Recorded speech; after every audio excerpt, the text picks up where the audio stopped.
Seguimos en el aire de FM La Tribu y ya lo tenemos aquí al señor Nicolás Trinidad para charlar de lo que sucede en el mundo. Hola, Niki, ¿cómo estás? Hola, buen día, ¿cómo estás, Mai? Bien, muy bien.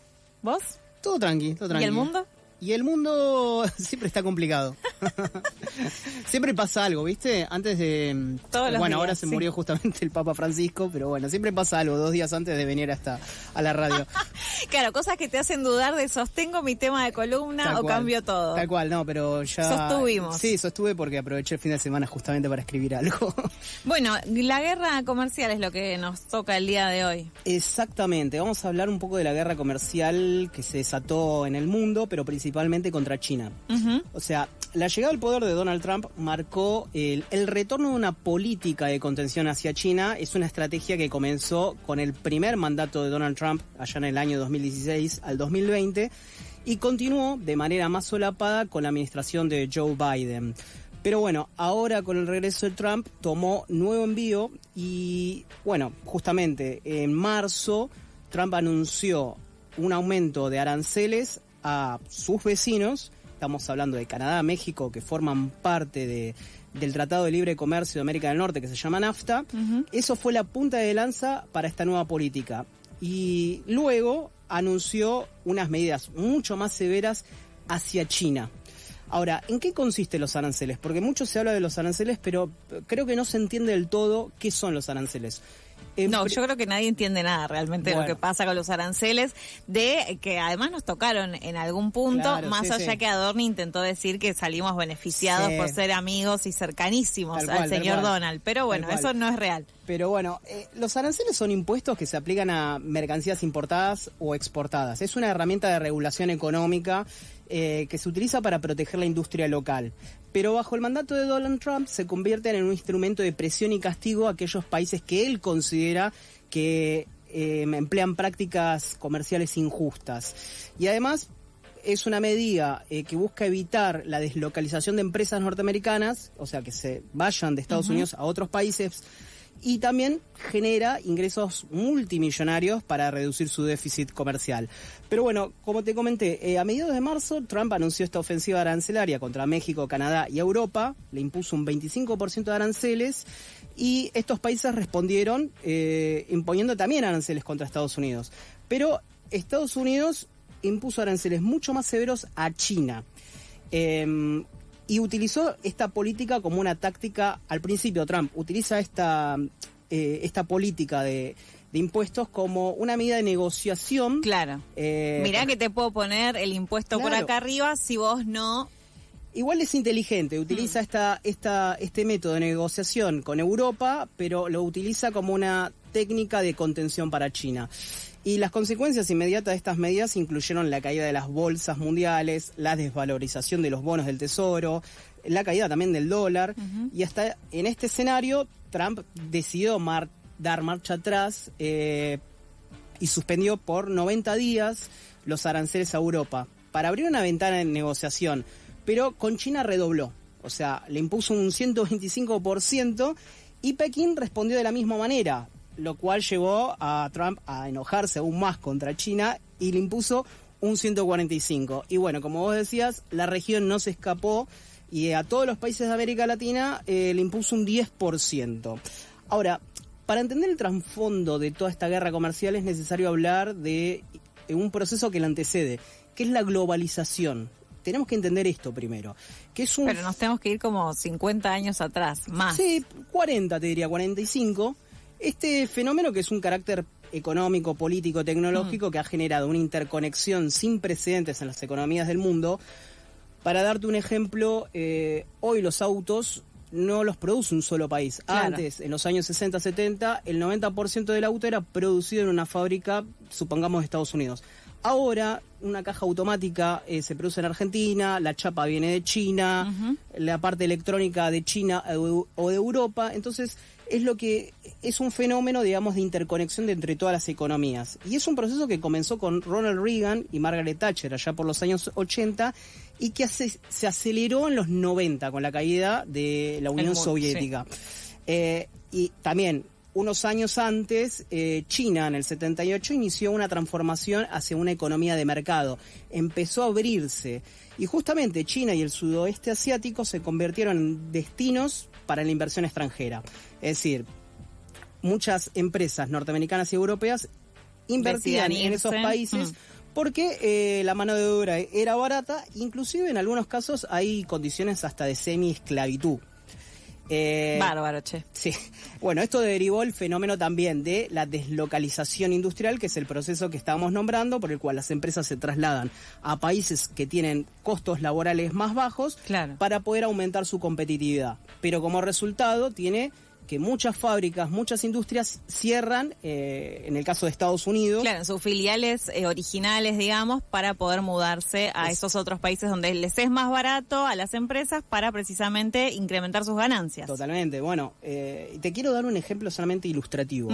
En 1990 China producía 66 millones de toneladas de acero y en el 2016 alcanzó los 800 millones. En ese mismo periodo, el Reino Unido perdió su producción un 57%. China también es líder en la producción de automóviles, produce 30 millones de automóviles anuales. Esto supera a Europa y Corea juntas, para que te des una idea. Ahora, mientras China sacaba de la pobreza a millones de personas, o sea, las sacaba de la ruralidad, las insertaba, digamos, en estos procesos industriales, permitía mejores condiciones de vida. La situación era inversamente proporcional en Estados Unidos. Pérdida de empleos estables, aumento de precarización y toda esta frustración acumulada durante décadas configuró la base electoral de Donald Trump. Estamos hablando en rasgos muy generales de gente enojada. Hombres blancos sin formación profesional que provienen de zonas urbanas empobrecidas y muy enojadas. Echándole la culpa a otros estados de su deterioro económico. Exactamente. Ajá. Entonces, me suena. Sí. Pero bueno, lo que te quería decir es que estas medidas arancelarias, más allá de tener implicaciones globales, también tienen una función política dentro de los Estados Unidos. Es un elemento de cohesión para la base trumpista. Refuerza mucho el discurso que apela, digamos, a la nostalgia. Es un relato que muchos politólogos lo denominaron como retrotopía, o sea, nostalgia política reaccionaria. Están idealizando un pasado glorioso, claro, el de los Estados Unidos de los años 50 y 80, y lo que proponen es restaurar ese orden social y económico que lo consideran perdido. Entonces ahí viene el lema Make America Great Again. Claro, el again es por ese momento. Bueno, como los 100 años atrás del Jabo, básicamente. Exactamente. 1880, 1930. El momento en que Argentina era potencia, totalmente, claro. Totalmente. Pero durante décadas estas reglas de comercio internacional fueron promovidas por Estados Unidos, pero al volverse desfavorable, Estados Unidos decide romperlas. Y ahora, bueno, se está en una cruzada contra China, que irónicamente China criticó estas medidas proteccionistas en la OMC. China durante los años 90 no podía ingresar a la OMC porque se le acusaba de que no era una economía de mercado. Y ahora, bueno, está defendiendo el libre mercado contra el proteccionismo norteamericano. Ahora, estos desequilibrios que generan la globalización han dado lugar a respuestas de corte nacionalista, que era esto lo que te nombraba, ¿no? Esta reacción y una vuelta a la nostalgia. Pero no estamos hablando de algo muy importante. La economía estadounidense ha crecido, pero de manera muy desigual. O sea, la zona centro del país se han empobrecido y las costas, costa oeste y costa este, han florecido gracias a los servicios financieros, a la economía de servicios. Ahora, gran parte de esa riqueza que generan no se ha distribuido dentro de la población. Y hay lo que yo denomino, como y muchos otros, una élite tecnológica que se apropia de la plusvalía en términos marxistas. Y estamos hablando... Esto sería el Silicon Valley. Silicon Valley, por supuesto, entre otros. Pero tenemos a tres personas que... personas individuales. Vamos a individualizar. Ajá. Son 3 personas que concentran más del 50% del patrimonio de la población norteamericana. Creo que puedo adivinar 2. Tirame 2. Jeff Bezos. Sí, por supuesto. Y el señor ahora trabajador estatal de Estados Unidos, Elon Musk. Elon Musk, claro, el dueño de X y de SpaceX. Y Tesla, ¿no? Y Tesla también. Y tenemos a Mark Zuckerberg. Nuestro amigo, sí, Mark. Bueno, esto significa que estas 3 personas concentran el patrimonio de 170 millones de personas, de una población de 340 millones de norteamericanos, o sea... Un número intenso e interesante, sí. Exactamente. Durante los años de esta hiperglobalización, la riqueza se concentró en niveles sin precedentes. El 10% más rico acumuló, por ejemplo, en 1989, el 10% más rico tenía 52.000 millones de dólares. Para el año 2022 acumularon 200.000 millones de dólares. Este 10% más rico de la población. Ahora, esta desigualdad generada por la pésima distribución termina siendo al final mucho más grave que los efectos de la globalización. Porque todas las propuestas para cobrar impuestos a la riqueza han quedado, digamos, en debates estériles. No se ha avanzado, ya que el establishment los considera a estos mega ricos como benefactores sociales. No sé si también te suena. Esta idea, ¿no?, de que los ricos no nos van a robar porque ya tienen un montón de plata, un poco, ¿no? Como funcionando... Más o menos, aparte de que ellos dan trabajo. Claro. Y bueno, y va a derramar en algún momento todas esas teorías que no funcionan. La teoría del derrame no funciona. No funciona, pero bueno... Estas medidas proteccionistas y todo este discurso que acompaña, ¿no?, esta reacción, parecen estar como acelerando en lugar de frenar el ascenso de China. Porque Pekín ya tomó precauciones para amortiguar el impacto de los aranceles. En el marco de los BRICS, que el BRICS es un bloque integrado por Brasil, Rusia, India, China, Sudáfrica. Habíamos entrado y salimos. Sí. Y otros países como Arabia Saudita, bueno, se promueve el comercio sin el uso del dólar.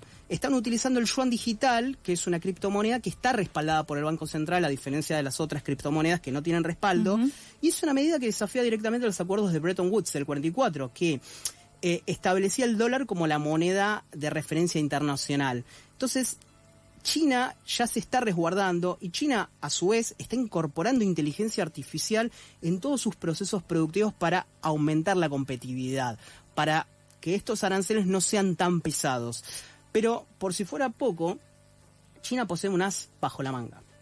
Es el principal tenedor de bonos del Tesoro de Estados Unidos. Si China decidiera vender el 50% de esos bonos, le generaría una crisis económica sideral a Estados Unidos. O sea, colapsaría. Así que China se adapta con rapidez a este nuevo escenario y tiene una ventaja, que es una ventaja debatible. Es un país con un partido único, que es el Partido Comunista. No hay elecciones, no es democracia.